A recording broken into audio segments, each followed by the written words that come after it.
Does the fairy kingdom work for the witches? Because I think they're more loyal to the witches than we think.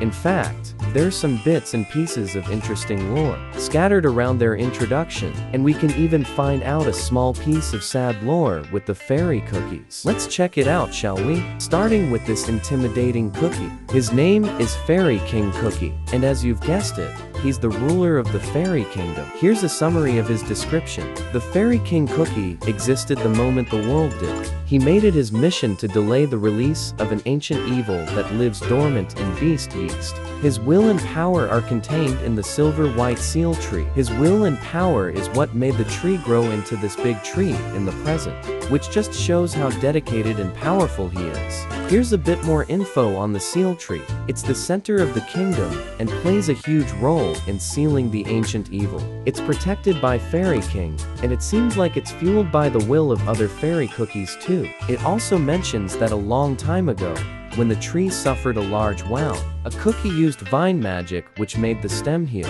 I think I know who this cookie is. I really think it's White Lily Cookie. Next up is this cookie, whose name is Mercury Knight Cookie. Here's a summary of his description. It talks about how you need to sacrifice your mind, soul, and body to be a knight, which is exactly what happened to Mercury Knight Cookie. Not only did he forget the days of him being a normal cookie, but he also gave up his original taste and scent to receive the silver blessing, so he probably tastes like silver now. He's very dedicated to his job, which is why he's the commander. Before looking at the next cookie's introduction, there is one strange thing I noticed about the kingdom. It states here that the fairy kingdom is filled with ancient magic and mysterious items left by the witches who ordered them to seal it away, which explains why this kingdom uses a lot of silver motifs. Because it's probably filled with baking items. White Lily Cookie is gonna have a field day when she finds it, but this made me wonder what the kingdom's relationship with the witches are.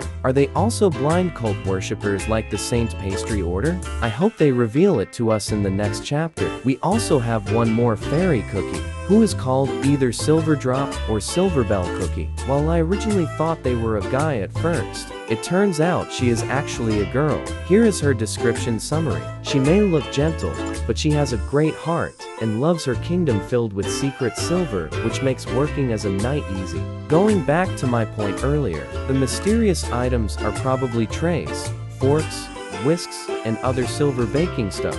White Lily Cookie also has a description, but there's nothing new, unfortunately. It talks about if whether or not White Lily Cookie can regain herself after becoming evil, and if she could she bear to live as White Lily Cookie despite knowing the truth and despairs of the world. So it just hints at her comeback.